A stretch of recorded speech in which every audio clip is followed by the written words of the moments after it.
Kareth watched the sun-drenched landscape speed by the window of the transport shuttle. From space, the entire planet appeared to be almost red, or the closest approximation his species could make of red. From the surface, however, everything was a dull, drab, lifeless gray. The brochure told him that it was because his eyes couldn't quite see the color spectrum of the oranges and dark hues of the rock before him. And it ensured him that the sight was truly a spectacle, and with special glasses could be witnessed by even those of canine lineage. He didn't quite understand it at all, nor did he really care. The wolf's eyesight and what it could or could not see wasn't what was important to him, nor were some fancy glasses to allow him to see more of the scenery. Money was. Cash. Making enough to ensure that his wife and infant pup back on Earth in the city of New Angeles could have enough credit in their account to pay rent next month so they wouldn't be out on the street. There was turmoil on this half-formed rock, he knew. He saw the news feeds in the mornings on his phone just like anyone else. He would watch the violence unfold from the government-owned news feed as he ate breakfast, when he could afford it, or simply drank coffee, when he couldn't. The tiny device blared out the news and information every morning before he left to go job hunting or simply panhandle. Panhandling wasn't a smart career move, but he could make $30 most days, 50 on a good day. That certainly beat the 10 to 15 "we're not hiring" grumbles he got from business owners around the city. He pulled the visor down and turned his head away from the window.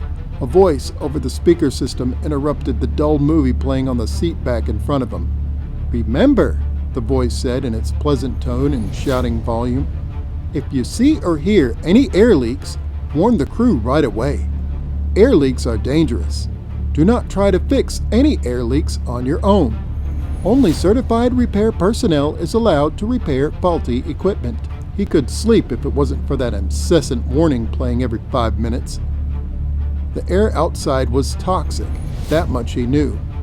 The dust apparently had blown all around the small world until it was pulverized into powder. This powder made the entire surface look cloudy. It also made a regular habit of clogging air filters and made trekking out into the gray mist on top of gray rocks almost impossible for long periods of time. Their job of finding the precious gold, copper, iron, as well as the other metals that made up the ionized drives that powered everything and kept them alive was almost impossible above ground. Robots could not traverse the rough terrain. Their gears would lock up as the fine powder would find its way even into the smallest crevice. This meant that large machines would be forced to roll around the surface. Big, wide vehicles with large tracks like a tank would roll, crushing and crawling. When a vein was suspected, 4 to 6 individuals would run outward from the device to dig and explore further, their suit filters lasting almost 2 hours before they'd be forced to race back. Kareth hoped he'd be on such a crew. The work was dangerous, but it paid far more than digging did. Plus, he could see more of the surface this way. He'd never been off-world before and would not have the cash necessary to make a visit to the moon, a virtual gambling paradise with beautiful swimming pools and even a jungle brought up and planted plant by plant underneath the galaxy's largest atrium. The shuttle jolted to a halt, nearly throwing the wolf out of his seat. He stood up and grumbled, his ears folded back in annoyance. He looked at a bear and a horse, both standing as well. The horse stood almost a foot taller than him, thin from poverty. "What the hell was that?" the horse asked in a thick drawl. "Probably protesters," the bear grimaced. "Ick," the horse replied. "Maybe it's Distributor's Cleaning House, finally showing up to give me my giant check," Kareth replied. "If you win, give me some credits," the horse huffed, with a grin filled with false humor. "Yeah," the bear agreed. "For your safety, please move to the rear of the transport." The message was repeated over and over. The movie had been stopped and only displayed on the screen the cheerful message that was playing. The words were printed in dark red font, portraying the seriousness of the message that the voice did not. All the lights were still working, but you could hear shouting coming in from the front of the shuttle, growing louder and louder as it moved backwards closer to Kareth's car. Morphs began racing inside, forcing their way into the small compartment, shoving and fighting and growling. Their shouting grew louder and angrier as the mob grew closer. The door to the car slammed shut, but not before one small cat crawled its way inside. The feline stood up and snarled at the group in front of him.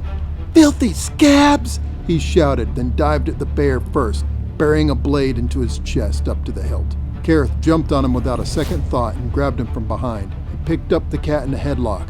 The feline held on to the knife, pulling it out of the bear, who fell to the ground, grasping his wound and gasping for air. With a growl, the feline reached backwards with the blade, trying in vain to slash at the wolf who held him. "Hold that scoundrel!" he heard as the horse jumped forward and grabbed his arm quickly by the wrist and twisted. There was a sickening crunch and a crackle, followed by a yowl. "They got Rudy!" he heard shouted from the other side of the doors, followed by a loud banging and scraping as they tried to pry the doors open. "Help me with this sucker," the horse replied, grabbing the now gasping bear by the armpit.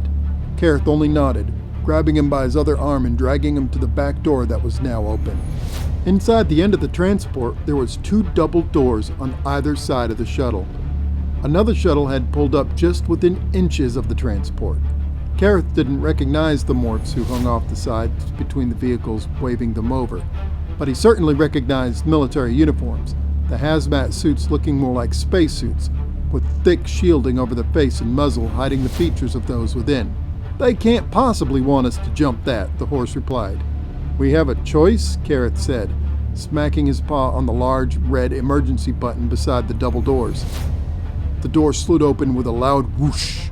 Wind and fine powder blew inward, stinging the eyes, nose, and just about every piece of exposed skin. He held his breath as long as he could. The bear was slung out to the 2 soldiers first, who almost dropped him on the ground far below them. They snagged him just in time, dragging him upwards and pulling the ursine inside. It only took 15 seconds or so for them to do it, but it was the longest 15 seconds of his life, his lungs burning nearly as much as his eyes, nose, and everything else did as he held his breath. Next was his turn. He leapt, clearing the gap and the soldiers as well, landing well inside their own double doors. As he turned, he saw a brown mass hurtling towards him, arms out wide and an "oh shit" expression on his face. The doors closed and the cabin doors opened. Both individuals laid on top of one another, a tangle of limbs and fur. "I think I broke something," the horse replied.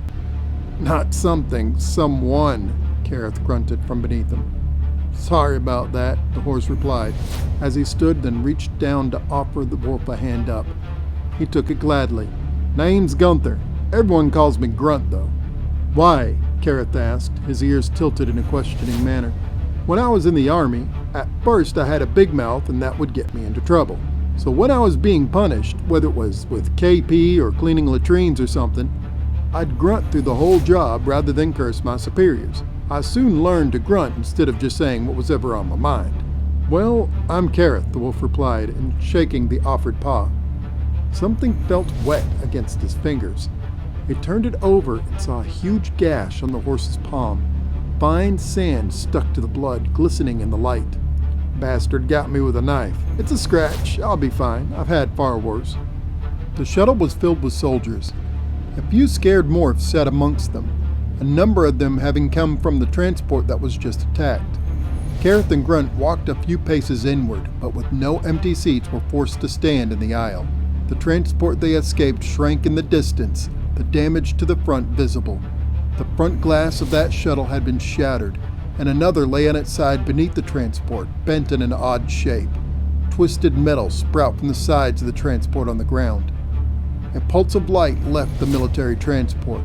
Less than a second later, the other transport shuttles exploded. The shuttle was far too insulated for anyone to hear the shrapnel tinking across the surface.